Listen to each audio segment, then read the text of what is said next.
Hi, I'm Mrs.D Math. If you've been here before, welcome back. Today we're going to go over equations with a variable on both sides in 8th grade math. We're going to start out with modeling an equation with a variable on both sides. And we'll go through this step by step with the model and with the math. So first you want to move all of the tiles or the numbers representing constants to one side. Then you want to move all the tiles representing variables or the variables themselves to the other side.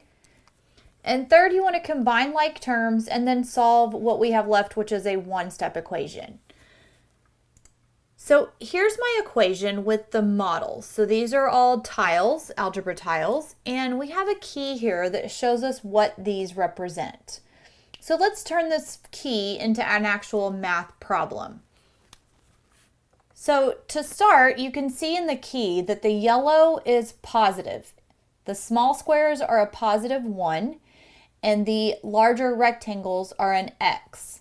And then the red squares are a negative 1. So red typically in algebra tiles represents negative, and yellow usually represents positive. So here on the left side of our equal sign, we have 1, 2, 3, 4, 5 X's, because each of those represents an X. And then we have 2 negative boxes, so those represent our constant -2. This is going to equal the other side of our equation, which is all positives. So here I have 2 of the X rectangles, so that would be 2X, and then I have 4 positives, so that's plus 4.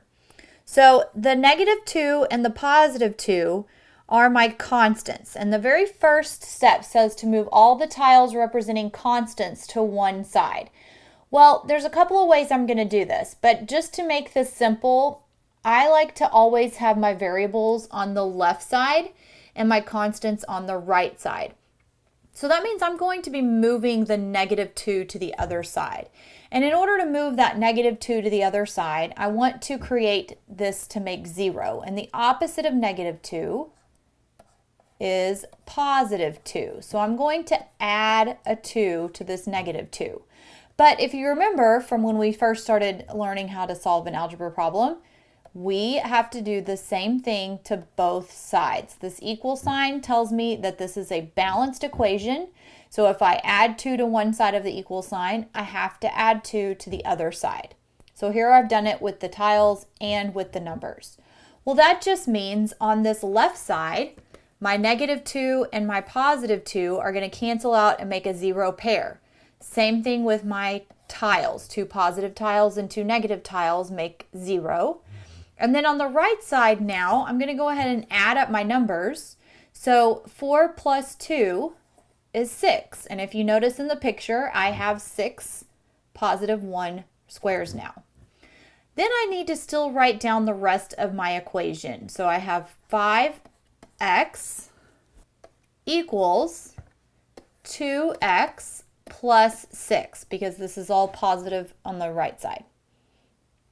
So now I have one step left, and that step is to move my variable that's over here with the 6 now to the left side.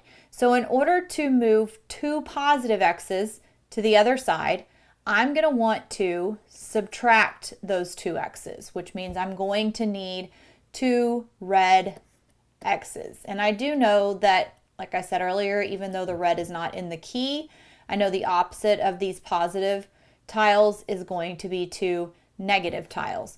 So I also have to subtract that from the other side. So I'm going to subtract my other 2 tiles over here. Now I can see that if I have 2 negative tiles and 5 positive tiles, when I subtract those 2 tiles, I end up with 3 tiles left. And on this side, my +2 and -2 tiles cancel out. So I'm going to move this over here for my answer. So now I have 5x minus 2x is 3x, and that equals what's left on this side over here after that cancels is a 6. So now you see here step 3. I've combined my like terms. I combined my constants to make 6. I combined my variables to make 3 because they were positive and negative. And now I have 3x equals 6. So we just need to solve this one-step equation. And if you remember, if you look here at the picture, for every single positive tile, we have 2 1s. Here's another single tile. 2 1s. And here's another single tile. These each represent x. And there's 2 that go with it. So for each x, we have 2. So that means here I'm going to be dividing both sides by 3. See, I divided them into 3 groups. So now x equals 6 divided by 3 is 2.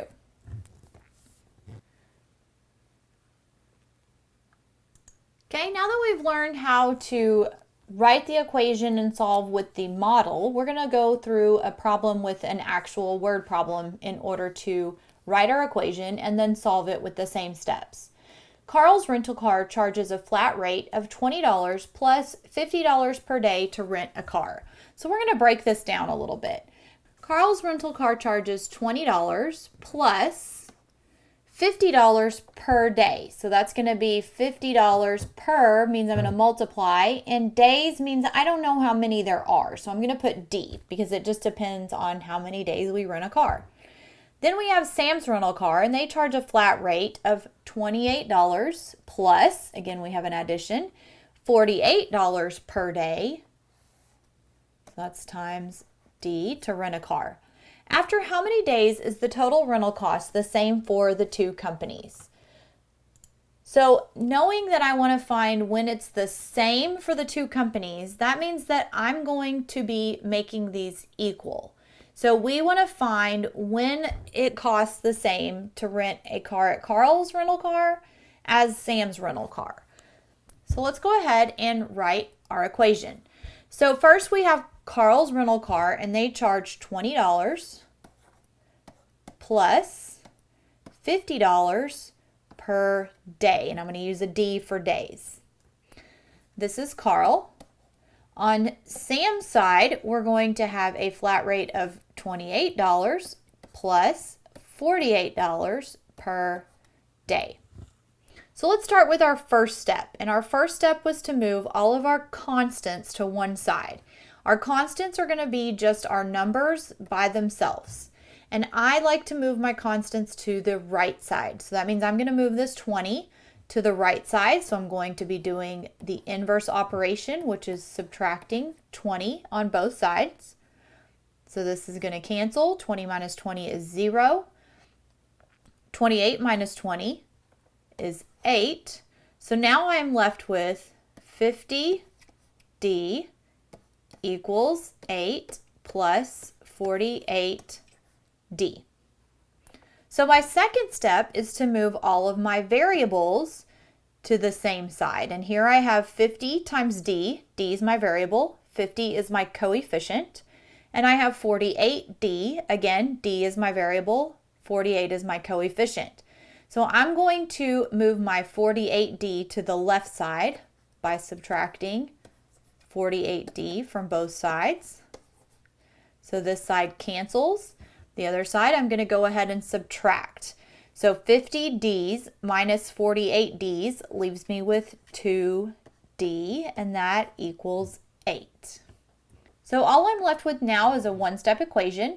2 and the D are multiplying, so I'm going to do the opposite, which is divide both sides by 2. 2 divided by 2 is 1, so I'm left with D equals 8 divided by 2 is 4. So that means that both companies are going to cost the same on the 4th day. Now, just like when you were solving regular equations, you can take your answer, plug it back into the original equations, and see if you get equivalent sides. So if I were to take this 4 times 50, I'm going to get 200 plus 20. So that means after 4 days at Carl's place, it's $220. On this other side, when I take 4 and multiply by 48, I get 192 plus $28, and that also equals $220. So this means on day 4, both companies are going to charge the same amount. Thank you for joining me today. This has been Equations with a Variable on Both Sides in 8th grade math. I'm Mrs.D Math. Have a great day.